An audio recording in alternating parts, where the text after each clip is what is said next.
ഫിഷിന്റെ ഹെഡില് നമുക്ക് year stones ഇല്ലേ, അതുപോലെ ഫിഷിനും ഇയർ സ്റ്റോൺസ് ഉണ്ട്.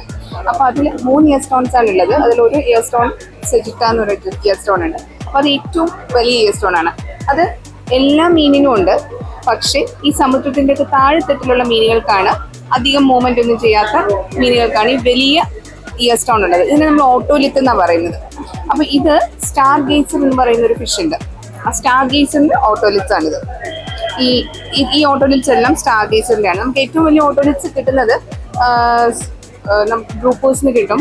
അതുപോലെ തന്നെ നമുക്ക് സ്നാപ്പേഴ്സ് ഉണ്ട്, സ്റ്റാർ ഗേസേഴ്സ് ഉണ്ട്, ക്യാറ്റ് ഫിഷസ് ഉണ്ട്. ഇതിനൊക്കെ നമുക്ക് നല്ല ഓട്ടോലിറ്റ്സ് കിട്ടാറുണ്ട്. നമ്മളിപ്പോൾ ഈ ഉണ്ടാക്കുന്ന ഓർണമെന്റ്സ് എല്ലാം ഇത് സ്റ്റാർ ഗേസർ എന്ന് പറഞ്ഞൊരു ഫിഷിന് ഉണ്ടാക്കുന്നതാണ്.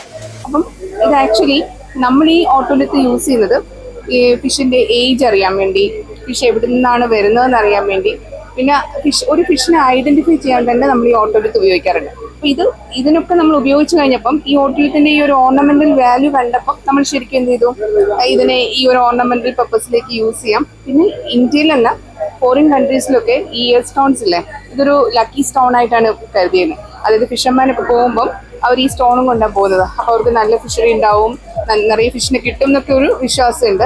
അതുപോലെ തന്നെ പല അസുഖങ്ങളിൽ നിന്ന് നമുക്ക് മുക്തി കിട്ടും എന്നൊക്കെ ഒരു വിശ്വാസമുണ്ട്. സോ അതൊരു സ്ട്രാറ്റജി ആയിട്ട് നമുക്കും ഇവർക്കും യൂസ് ചെയ്ത് ഈ ഫിഷർമാൻ കമ്മ്യൂണിറ്റിയിലുള്ള തന്നെ ലേഡീസിനെ നമ്മൾ ട്രെയിൻ ചെയ്തു. അപ്പോൾ ട്രെയിൻ ചെയ്ത് അവർ ഇത് അവർക്കൊരു ബിസിനസ് സ്റ്റാർട്ട് ചെയ്യാൻ താല്പര്യം ഉണ്ടെന്നാൽ ഇന്ത്യയിൽ ഇതൊരു ഫസ്റ്റ് കൈൻഡ് ഓഫ് ബിസിനസ് ആണ്. സ്റ്റാർട്ട് ചെയ്തിട്ട് ഇപ്പം ഒരു 1-1.5 വർഷമായിട്ടുള്ളൂ. ഇത് കൊണ്ടുവന്ന് ഫിഷിനെ കട്ട് ചെയ്ത് അതിൻ്റെ സ്റ്റോൺ എടുത്ത് അത് പ്രിസർവ് ചെയ്ത്, പിന്നെ പ്രിസർവേഷൻ അധികമൊന്നും ഇല്ല, എന്നാലും സ്റ്റോൺ എടുത്ത് ഇപ്പോൾ ഈ സ്റ്റാർ ഗേസർ എന്ന് പറഞ്ഞ ഫിഷ് നിറയെ മുള്ളൊക്കെ ഉള്ളൊരു ഫിഷാണ്. നമുക്ക് കഴിക്കുന്ന ഫിഷൊന്നും അല്ല അത്.